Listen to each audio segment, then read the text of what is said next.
You're still waiting for the Go XLR upgrade to a dual PC streaming setup. Is there something better than a Go XLR? Yeah, William, that's a tough question because it depends on what you want to do. So the Go XLR is really good.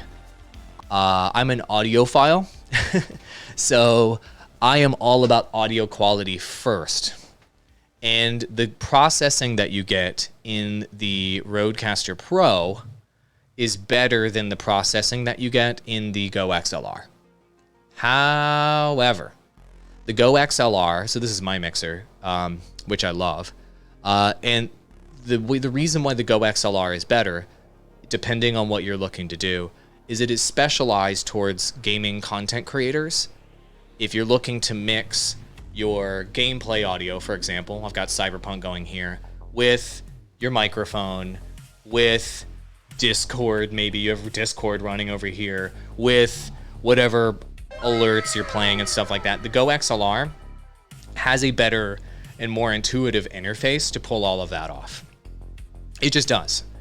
Now, the RODECaster Pro can do all of this as well, but the Go XLR is more intuitive in terms of creating two separate mixes, your monitor mix and your stream mix. And that makes the Go XLR, in my opinion, a superior mixer specifically for gaming live streamers. Now, the thing is, I am a gaming live streamer and I use the RODECaster Pro. And I think I prefer the RODECaster Pro. Why? Because not only do I do gaming live streams, I also do podcasts, I do business content, I run Zoom webinars, etc. And so the reason why I like this mixer, as opposed to the Go XLR, this is the complete answer to your question, is the built-in processing. I can make any guest that comes in on my calls on my Discord sound amazing, and I can make any microphone of any description sound 5 times better with the RODECaster Pro and the Go XLR cannot do this. So for example, this microphone, the Shure MV7, when I turn the processing off, this is the way it sounds with the processing off. Still sounds good, right? Still sounds clean, still sounds a little punchy, sounds good. But when I turn that processing on, that's what it does to the audio. I mean, you guys can just hear it. Like, you just turn the processing on and this thing is freaking gangster. Let me show you one more example. I'm gonna bring over my Samson Q2U here. An affordable hybrid microphone. If you guys are not familiar with the Samson Q2U, it's one of my favorite. It's my favorite like affordable mic. But I'm gonna switch over to the Samson Q2U so you can hear this microphone. The Samson Q2U is a like $70 mic right now. I mean, the price on it might fluctuate, but it's a $70 mic. It's really not expensive at all, right? Okay. So this $70 microphone, let me just show it to you. I'm gonna switch over to it right now. Okay, this is the Samson Q2U with processing on. If you guys are not familiar with what mic that is, it's this mic right here. It's the Samson Q2U. It is a handheld USB XLR hybrid microphone. And it's really cool because you can plug headphones into it. You can mount it to a stand. It's this one right here. You can mount it to a stand like I have right now. You can monitor it in real time. It's even got an on-off switch on it, which is great.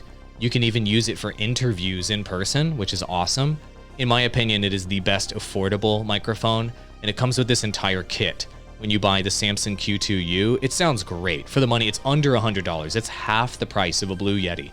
Comes with the windscreen, the extender, the table stand, the clip, the USB cable, and an XLR cable. The value in this package with the Samson Q2U is just freaking great. But the point of me pulling out this microphone is to share with you the impact that processing makes with microphones. So this mic sounds great, right? You might be like, dang, how did you have a mic that's under $100 sound that good? Well, because I'm processing it using the RODECaster Pro mixer. So when I turn the processing off, this is the way this microphone sounds with the processing off. It still sounds good, right? It still sounds fine. But with the processing on, it has so much more, there it is, processing on, so much more presence and so much more boom, so much more impressiveness, right? So long story short, that was a long explanation of, you asked, is the Go XLR, you're waiting for the Go XLR, is there something better than the Go XLR? Yes, the RODECaster Pro is better if audio quality is your number one priority. If ease of mixing is your number one priority, then the Go XLR is better. The Go XLR makes it easier to mix audio for game streamers, whereas the RODECaster Pro is not as easy to mix audio for game streamers. Those are the two differences. So if quality is your number one priority, get the RODECaster Pro. If ease of mixing audio and having a different monitor mix versus stream mix is your number one priority, then get the Go XLR. That's really the big difference between these two mixers. That's my best way of explaining that.